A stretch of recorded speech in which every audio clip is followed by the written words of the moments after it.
2022년 우리 교회는 봉사사역의 해로 정하여서 표를 착한 행실로 세상을 섬기는 교회 이렇게 정해보았습니다.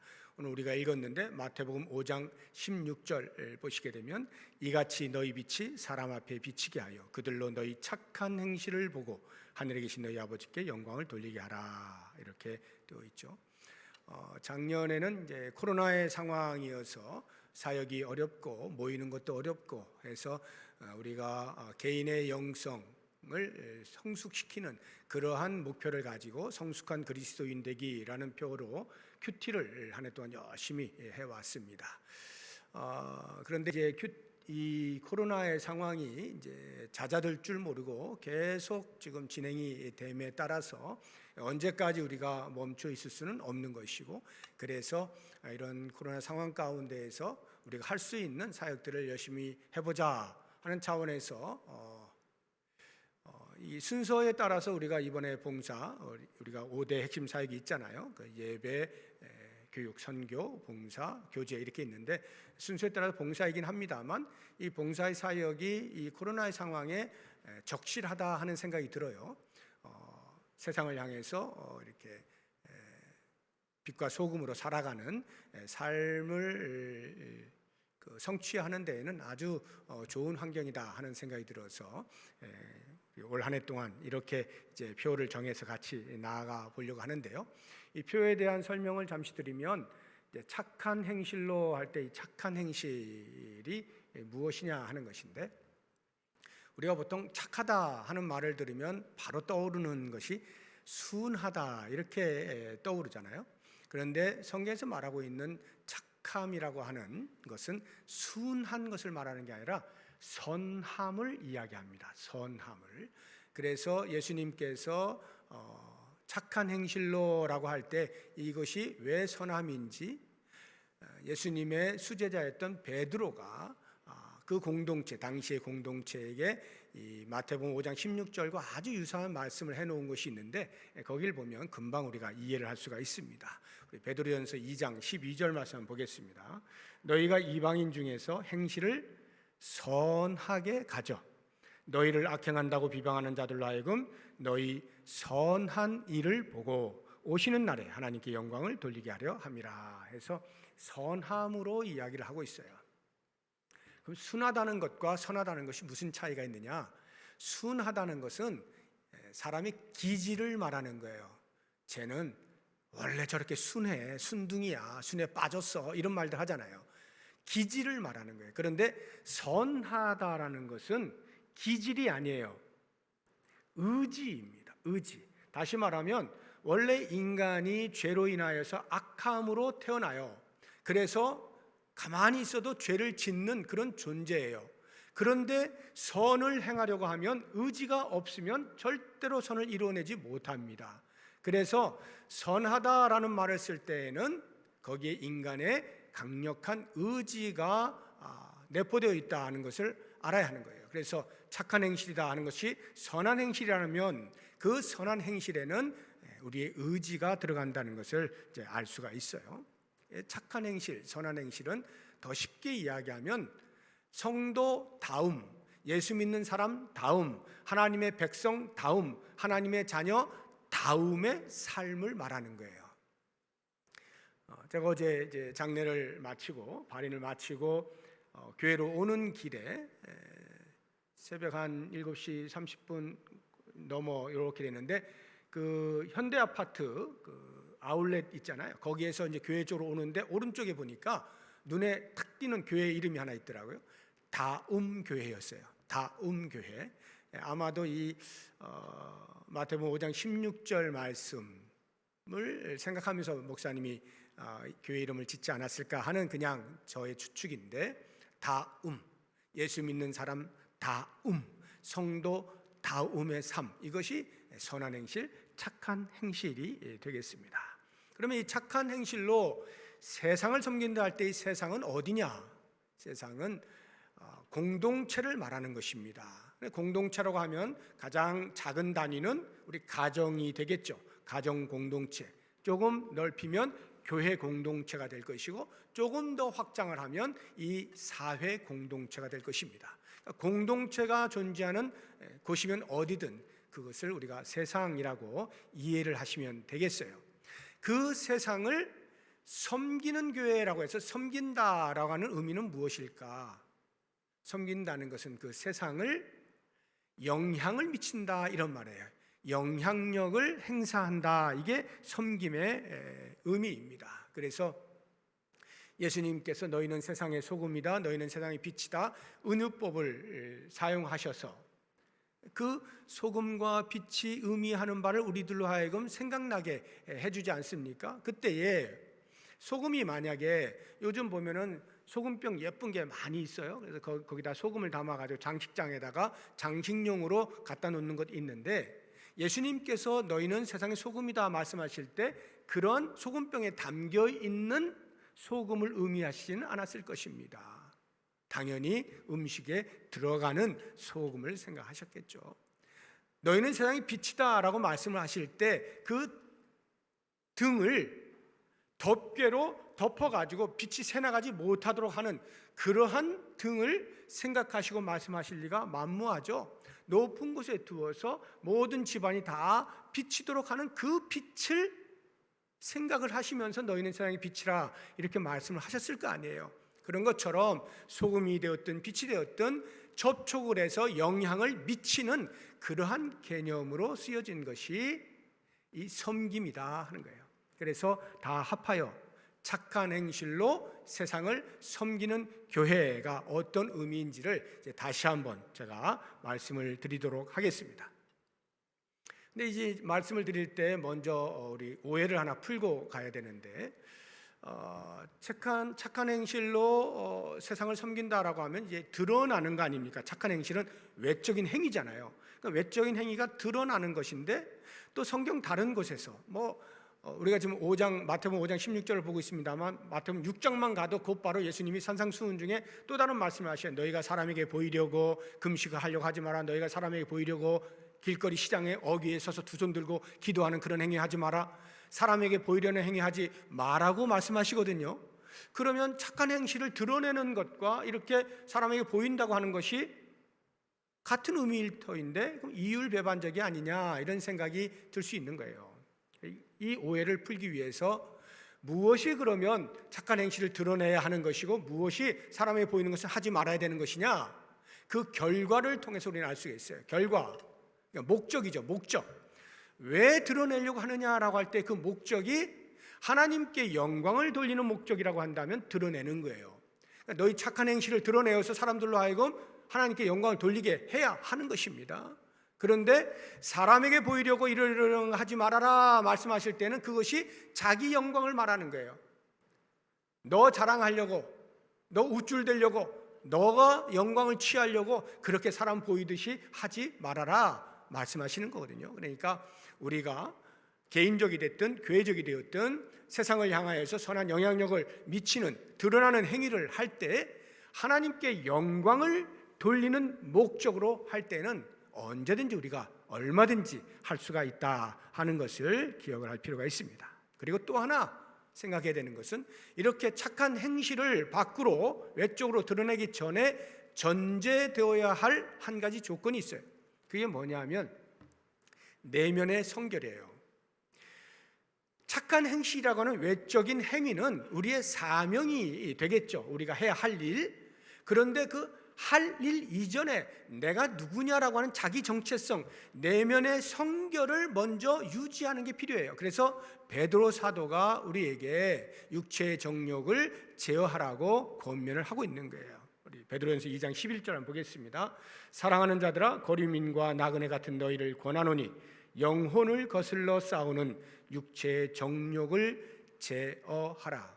그리고 나서 하나님께 영광을 돌리도록 선한 일을 해라. 이렇게 이제 베드로가 권면을 하고 있는 거예요. 생각을 한번 해보세요. 만약에 우리의 내면이 정결하지 않아요. 우리의 정체성이 확립이 되지 않았어요. 그런데 외적으로 어떤 행실을 통해서 선한 행실을 해서 열매를 맺었다라고 가정을 해보자고요. 가정을. 그러면 그 가정이 과연 맞을까? 절대로 맞지 않습니다. 예수님께 꾸지람을 들을 수밖에 없는데요. 마태복음 7장 17절을 보시면 이렇게 말씀하고 있어요. 이와 같이 좋은 나무마다 아름다운 열매를 맺고 못된 나무가 나쁜 열매를 맺어요. 좋은 나무에 좋은 열매, 나쁜 나무에 나쁜 열매, 그 나무에 그 열매이거든요. 그러면 우리가 내면이 나무가 좋지 않아요. 죄와 짝하고 살아요. 그러면서 밖으로 선한 행실을 통해서 무슨 열매를 맺는다? 만약에 그렇게 해서 맺혀졌다고 하면 그 열매는 가짜라는 말입니다. 가짜예요. 나쁜 열매인데 좋은 열매를 맺을 수가 없어요. 그래서 예수님이 그러한 열매를 가리켜서 위선이라고 말하는 거예요. 당시의 바리새인들이 저질렀던 그 위선과 외식들, 이런 것들을 얼마나 신랄하게 책망을 하십니까? 독사의 자식들아 라고 말씀하시면서까지 책망을 하시잖아요. 그 나무의 그 열매인 거예요. 그렇기 때문에 반드시 우리가 어떤 외적인 행위를 하기 이전에 내가 누구인가, 나의 내면은 죄와 멀어져 있는 거룩의 삶을 살고 있는 사람이냐, 이 부분을 점검하시고 여기에 따라서 착한 행실을 세상을 향하여 영향력을 미쳐야 한다 하는 것입니다. 그러면 이제 이렇게 세상에 영향력을 미치는 성도다움의 삶을 산다라고 할 때 어떻게 해야 하는 것이냐, 저는 크게 두 영역을 말씀을 드리고 싶어요. 영향을 미칠 때, 세상에 영향을 미칠 때 두 영역을 생각해라 하는 것인데, 하나는 공의적 영역이고요, 또 다른 하나는 사랑의 영역입니다. 공의의 영역과 사랑의 영역. 예수님께서 이 땅에서 공생의 삶을 사셨을 때 그 삶을 요약하면 두 가지라고 할 수 있어요. 하나가 공의적인 삶이고 또 하나가 사랑의 삶이에요. 그래서 예수님은 죄가 있는 곳에 반드시 그 죄를 지적하시고 신랄하게 책망을 하십니다. 결코 죄를 모른 척 넘어가시는 법이 없어요. 바리새인들에게 책망을 받았던 이유도 바로 거기에 있는 것이고요. 죄에 대해서는 철저하게 공의를 세우십니다. 그리고 그 반대편에서는 약하고 힘들고 병들고 귀신 들리고 한 모든 사람들 다 고쳐주고 회복시켜 주시는, 가난한 사람들에게 먹을 것을 주시는 이러한 사랑의 행위를 하시죠. 예수님의 공생애를 요약하면 이렇게 공의와 사랑의 삶이었다. 그래서 예수님의 전생의 하이라이트라고 할 수 있는 십자가에 못 박혀 죽으실 때 그 십자가의 자리, 거기가 곧 하나님의 공의와 하나님의 사랑이 만나는 자리인 것입니다. 십자가의 자리가 왜 하나님의 공의가 있는 것입니까? 십자가라고 하는 그 당시에 죄인 가운데서도 가장 죄질이 나쁜 흉악범에게만 주어지는 형벌이 십자가형이었어요. 인간이 그 정도로 죄악스럽다는 거예요. 그것을 예수님이 십자가에 못 박혀 죽으심으로 보여주는 것입니다. 하나님의 공의는 반드시 죄에 대하여 대가를 치르게 한다. 그런데 그 대가라고 하는 것이 십자가의 형벌, 최고의 형벌로, 그 정도로 인간이 죄악스럽다. 그리고 그 죄악에 대해서 하나님 반드시 심판하신다. 공의로우신 하나님을 보여주시는 게 십자가예요. 그러면서 동시에 거기에 당연히 매달려 있어야 할 우리 모든 인류를 대신하여 죄 없으신 당신의 아들 예수 그리스도를 못 박게 하심으로써 우리에 대한 당신의 사랑을 확증하셨다고 로마서 5장 8절에서 우리에게 말씀하고 있는 것입니다.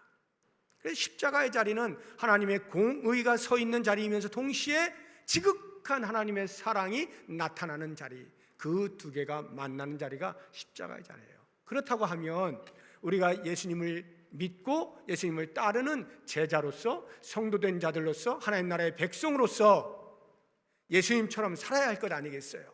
그럼 우리의 삶도 역시 마찬가지로 공의와 사랑으로 요약될 수 있는 삶을 살아야 하는 거예요. 성도로서 세상에 영향력을 미치며 산다라고 할 때 이 두 영역이 반드시 동전의 양면처럼 우리의 삶을 통하여 드러날 수 있어야 하는 것입니다. 그래서 공의의 영역을 보시게 되면요, 예수님께서 이제 소금과 빛으로 이야기를 하실 때, 소금 말씀을 하실 때에 그 공의적 그 성질이 무엇이 있겠어요? 소금에서 생각을 해보시면 부패를 방지하는 기능이 있잖아요. 부패를 방지하는 기능. 이것이 곧 썩어져가는 세상에 대하여 그것을 막아낸다 하는 그러한 성도의 삶을 생각하시면서 소금 이야기를 하셨을 거 아니냐 이겁니다. 옛날에는요, 이렇게 뭐 냉장고 이런 게 없잖아요. 그러니까 음식이 금방 상한단 말이죠. 박테리아가 침투하면 상하게 돼 있잖아요. 그것을 막기 위해서 소금을 당연히 썼어야 되는데, 그러다 보니까 가끔씩 보면요, 역사 책들을 보면 나라마다 소금을 두고 전쟁을 하는 그런 경우도 있어요. 그만큼 소금이 국가 경제의 기반이었다는 것을 알 수가 있는데 소중한 것이었죠. 그런 소금을 염두에 두시면서 예수님께서 제자들을 향해서 너희는 세상의 소금이다 이렇게 말씀을 하셨다는 것은 썩어져가는 이 세상의 부패를 너희들이 막아야 된다, 너희들이 맞서 싸워야 된다, 이 말씀을 하는 것이겠죠. 공의롭게 살아야 된다 하는 것이죠. 빛을 말씀하실 때는 어떨까요? 빛이라고 하는 것은 당연히 그 빛이 등장하면 어둠이 물러가는 거잖아요. 어둠이라고 하는 거 생각해 보세요. 어둠 속에서 무엇을 못하겠어요? 온갖 더럽고 추잡한 일들이 어둠이라고 하는 그 틀 안에서 다 자행되고 있는 거 아니에요. 그런데 빛이 등장을 하면서 그 어둠이 물러가면서 그 모든 더러운 것들 다 같이 물러가게, 드러나게 하고 정지하고 물러가게 하는, 이게 공의잖아요. 그런 것처럼 예수님께서 너희는 세상의 빛이다 라고 말씀을 하셨다는 것은 그러한 온갖 세상의 더러운 것들을 너희들이 가는 곳곳마다에서 다 없어지게 해라, 이 말씀 아니겠어요? 기억하셔야 됩니다. 우리는요, 세상의 빛이에요.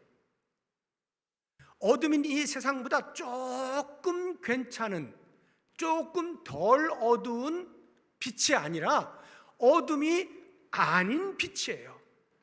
완전히 우리는 어둠과는 구별되는 존재입니다. 우리는 빛이에요. 그렇기 때문에 빛인 우리가 가는 곳곳마다에서 어둠이 물러가야 돼요. 어둠이 쩔쩔매야 돼요. 어둠이 도망가야 되는 겁니다. 그런데 만약 우리가 빛의 그러한 공의적인 기능을 못하면 죄가 그대로 있어요. 우리가 있는데도 여전히 죄가 함께 있어요. 신경도 안 써요, 우리를. 그러면 우리는 제대로 사는 게 아니죠. 세상에 영향력을 미치지 못하는 겁니다. 우리가 가면요, 어둠이 벌벌벌 떨어야 돼요. 불편해해야 되는 거예요. 그래서 슬금슬금 피해야 되는 거예요. 이게 정상이에요. 우리가 그와 같은 공의의 삶을 살아야 하는 것입니다. 그러면서 동시에 잊지 말아야 하는 것이 사랑의 영역도 동전의 양면처럼 그렇게 우리가 살아내야 되는 거예요. 예수님께서 소금을 염두에 두실 때에 이 사랑의 어떤 기질들 무엇이 있을까요? 맛을 내는 거 아니에요, 맛을. 소금을 넣지 않으면 음식이 싱겁잖아요. 도무지 밋밋해가지고 많이 먹질 못하잖아요. 먹다 질려버려, 맛이 없어 이렇게 되지 않습니까? 그래서 적당한 소금을 넣어서 맛을 내죠. 금식을 해보면요, 뭐 한 일주일 금식을 하면 보양식을 한다 해서 죽을 또 그만큼 한 3일 정도는 먹잖아요. 첫날부터 소금 넣어서 먹지 않습니다. 그냥 쌀죽 아무 간 없는 거 먹어요. 그러다가 어느 정도 됐다 싶으면 이제 간을 넣기 시작하거든요. 제 기억으로 간이 들어가는 음식을 먹는 순간 그게 간장이라 할지라도 그렇게 맛이 다를 수가 없어요. 완전히 사람 사는 것 같은 거예요. 음식 먹는 것 같은 거예요. 그전에는 싱거워요. 그래서 예수님께서 우리를 가리켜서 너희가 세상의 소금이다라고 한다면 뭐예요? 우리가 이 밋밋한 세상에 그냥 각자 그냥 알아서 사는 그런 세상에 너희가 가서 좀 맛 좀 내라, 이 말 아니겠어요? 맛 좀 내라. 너희가 가면 좀 살맛 나는 그러한 삶이 되도록 해라. 이게 우리를 향해서 너희는 세상의 소금이다, 이렇게 말씀을 하시는 거겠죠. 빛은요, 빛이, 저는 이 빛이 이 사랑의 어떤 그 성질이 있나 이렇게 제가 묵상을 하다가 태양을 생각해 보니까 태양이 이게 떠오르면 말이죠. 밝아지죠. 어둠이 사라져요.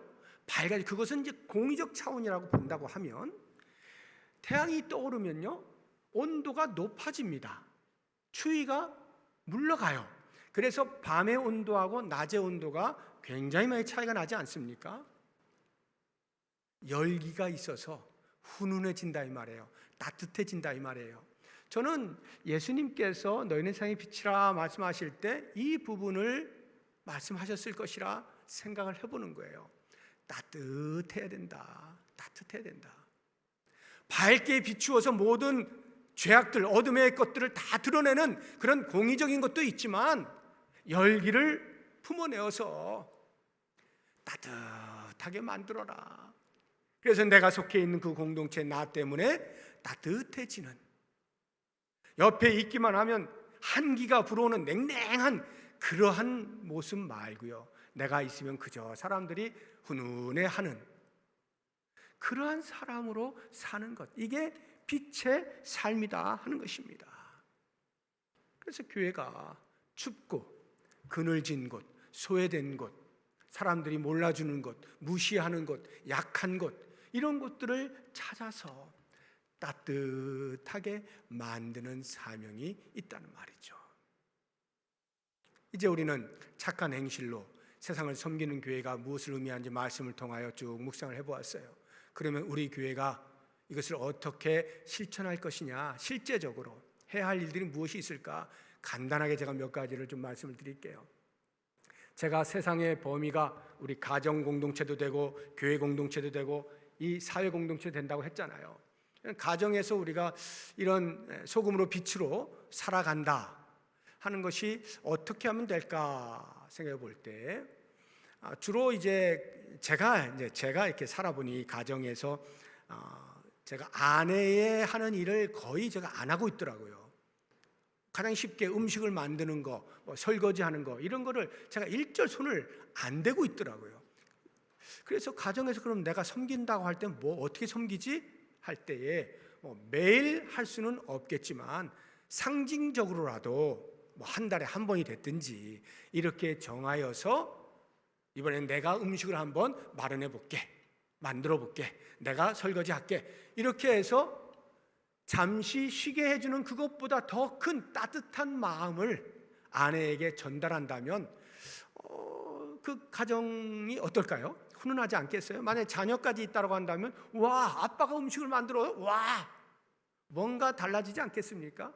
그렇게 해서 빛으로 소금으로 선한 행실을 가정 안에서 할 수가 있겠다 하는 생각이 듭니다.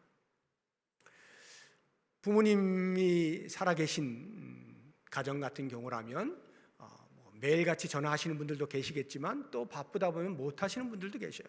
그런 분들 좀 정하여서 일주일에 한 번 아니면 매일 이렇게 정해서 부모님에게 안부 전화 드리기, 이런 것도 그 가정의 섬김의 한 종류가 될 수가 있을 것입니다. 5월이면 가정의 달이잖아요.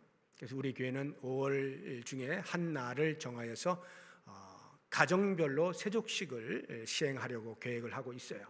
교회 안에서 전체로 다 같이 할 생각도 했는데 이 코로나의 상황이어서 쉽지가 않겠다 하는 판단이 들어서 가정 단위로 실시하려고 해요.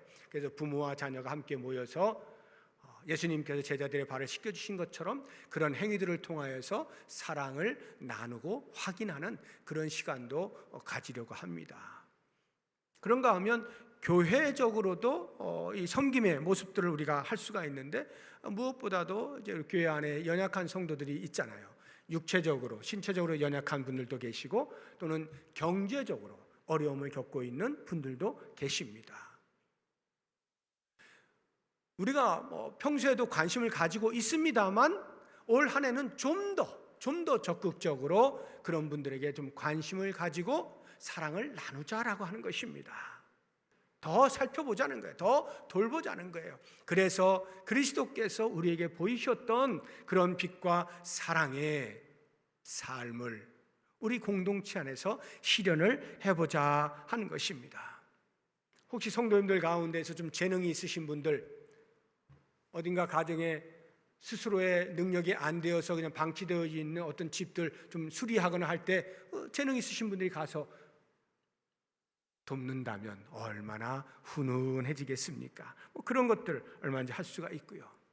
또 우리가 구제금을 전달한다거나 하는 등등 여러 가지 방편들을 우리가 활용을 해서 실천을 해보려고 합니다. 그리고 이제 내일부터 우리가 중부 신년 특별 기도회를 한 달 동안 한다고 했는데, 그렇게 하는 이유가 기도가 봉사이기 때문에 그래요. 기도가 섬김의 기본이기 때문에 그런 것입니다. 기도하면서 우리 가족을 위하여, 우리 교회 성도들을 위하여, 이 세상을 위하여 간절히 기도할 때 그것이 곧 섬김이 될 수가 있는 것입니다. 이 사회를 섬긴다 할 때는 어떤 것들을 우리가 할 수가 있겠습니까? 개인적으로 저는 쓰레기 분리수거 같은 거, 이런 거요, 그것도 이 세상의 빛으로, 소금으로 사는 거예요. 여러분 아시겠지만 지금 제가 혼자 있잖아요. 야, 혼자 사는데 무슨 쓰레기가 그렇게 많이 나옵니까? 깜짝 놀래요. 제가 이제 분리수거를 우리 집사람 있을 때 한 번도 안 했거든요. 죄송합니다. 참 그렇게 살면 안 되는데 이제 앞으로는 좀 잘할 것 같아요. 제가 분리수거를 다 하고 있거든요 지금. 야, 쉽지 않아요. 쉽지 않아요. 비닐류 그냥 분류만 하면 되는 게 아니라 다 닦아야 돼요. 그 속에 있는 거 다 닦고 이렇게 겉에 무슨 딱지 붙어 있으면 그거 다 떼어내고 등등. 쉽지 않더라고요. 근데 그런 거 철저히 하는 거, 빛으로 사는 거예요. 준법 정신, 법을 지키는 거, 빛으로 사는 거예요. 또 하나 중요한 게 있다고 하면 저는 정직을 말하고 싶어요.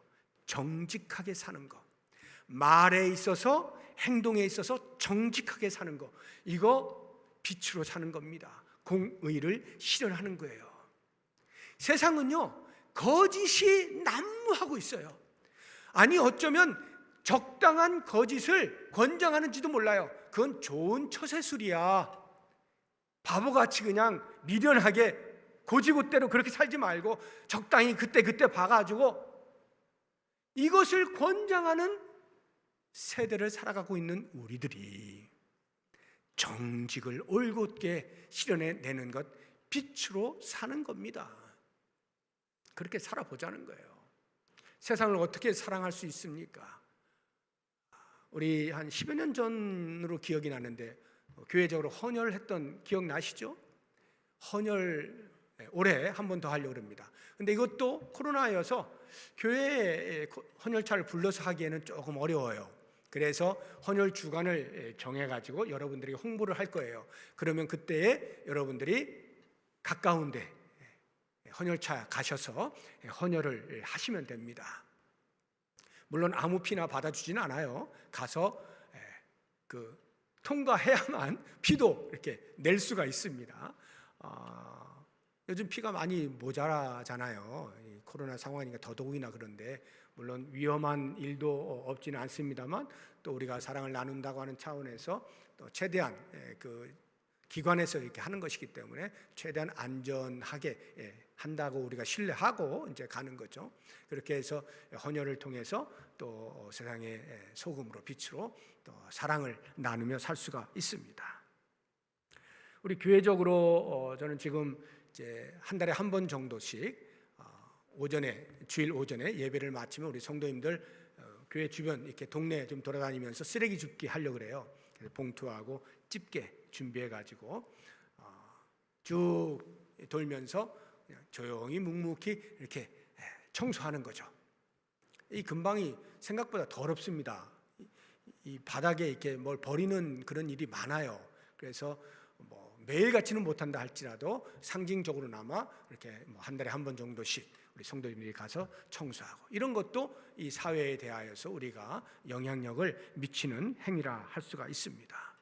또 하나 우리가 계획하고 있는 것이 미자립 교회를 지원하는 계획을 세우고 있는데요. 우리 여러분들 작년하고 재작년이죠. 2년에 걸쳐서 우리 선교사님들 격려헌금 이렇게 지원을 한 적이 있잖아요. 우리 세 번에 걸쳐서 했는데 각 가정마다 약 대략 한 1,000만 원 정도씩을 우리가 지원을 했어요. 여러분들이 정말 힘을 다하여서 뜨거운 그 사랑의 마음을 담아서 이렇게 했을 때 그분들이 받는 그 온도라고 하는 것은 우리가 생각하는 것보다 훨씬 뜨겁습니다. 아마 평생에 잊지 못할 거예요. 근데 이번에는 우리 미자립 교회에 좀 그렇게 해보려고 해요. 우리나라의 현실이요, 교회의 80% 정도가 미자립입니다. 대부분의 교회가 자립이 안 되고 있다, 이렇게 보시면 돼요. 그렇다면 자립이 되는 교회들이 같이 그 무거운 짐을 나누어 져보는 거죠. 항상은 못한다 할지라도 이런 특별히 우리가 계획을 세웠을 때에 한번 그렇게 마음을 나누는 행위들 굉장히 중요하다고 생각합니다. 그래서 미자립 교회, 우리 한남 노예 안에도 있고요, 또 우리 교회가 돕는 미자립 교회도 있고요, 우리 주변에도 있고 한데, 아무튼 그런 교회들을 선정을 해가지고 힘을 다해서 또 한번 그렇게 헌금을 하면 그들에게 큰 힘이 될 것이고, 특별히 이 코로나 상황 속에서 교회들이 작은 교회일수록 더욱 힘들어요.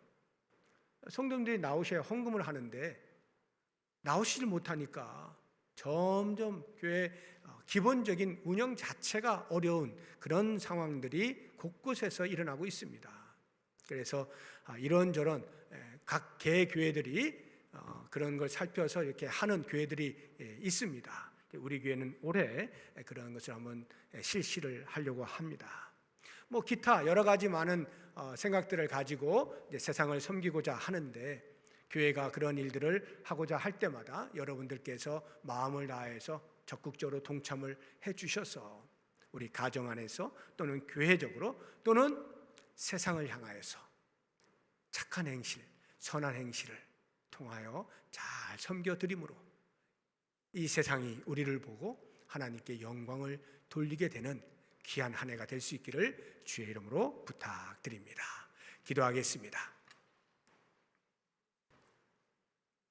하나님 아버지,